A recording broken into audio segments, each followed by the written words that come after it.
Hello again. Something which viewers might perhaps have noticed is that middle class people, intellectuals, academics, and politicians often seem to be really keen on immigrants and fiercely opposed to Brexit. With ordinary working people, on the other hand, there is often a dislike of unrestricted immigration and a history of voting in favour of leaving the common market. I'm sure that I'm not the only one to notice this.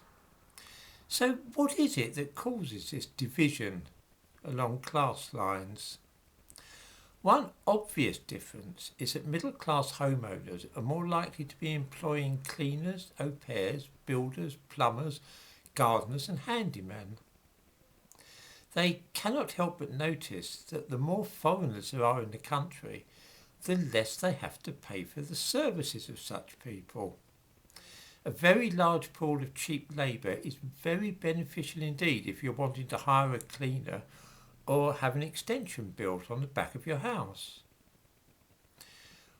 Working people, on the other hand, see their wages dropping.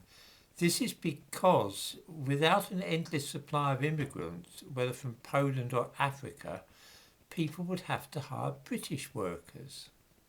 A lot of British workers have found themselves either unemployed or working for much less money as a result of cheap labour from abroad.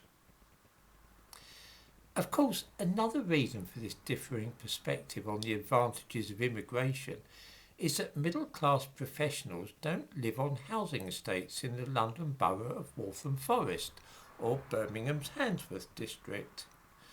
Only working class people live in such places, and white British people in those areas see their neighbourhoods becoming dangerous ghettos with drive-by shootings and drug dealers.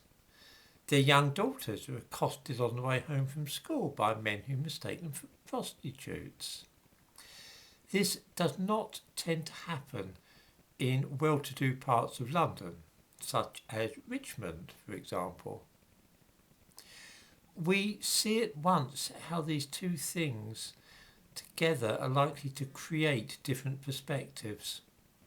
For a solicitor or banker living in a prosperous London suburb, his only contact with foreigners is likely to be pleasant and advantageous. He encounters workers who will undertake projects more cheaply than white British people. The immigrants he meets are not likely to be stabbing anybody or injecting drugs or luring young girls into prostitution. Such things happen miles away, out of sight. For a working class British person living in Tottenham, though, this is what happens in his street. Of course his view of the case will be quite different.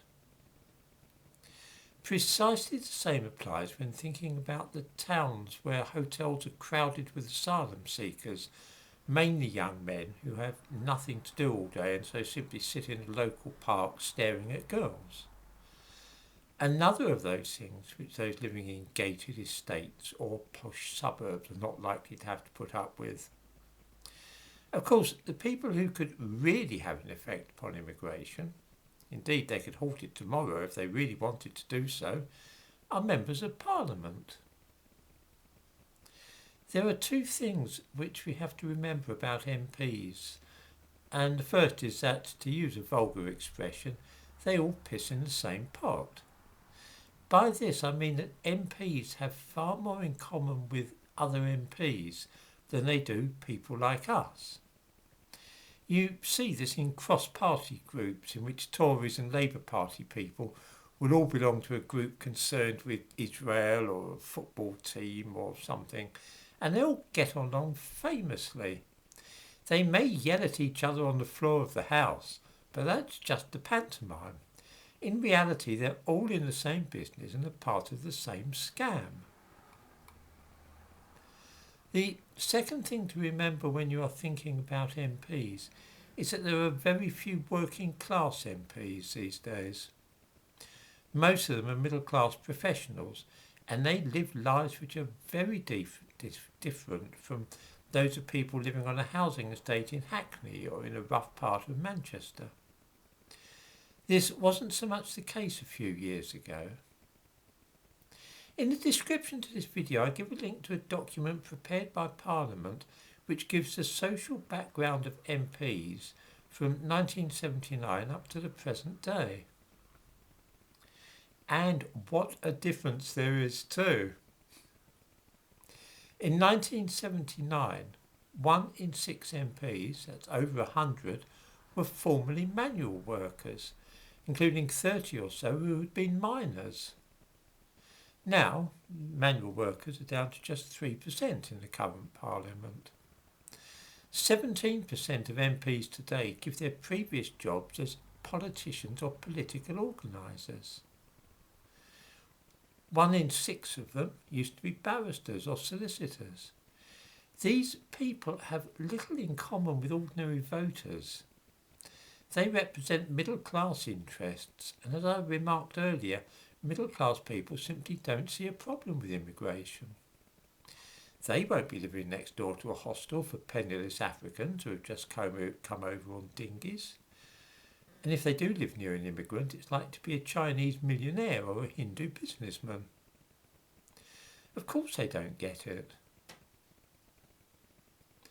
Most of them also have private healthcare schemes, and so they're not going to find themselves on long NHS waiting lists, which are even longer due to the endless stream of foreigners who are also wanting to use the National Health Service.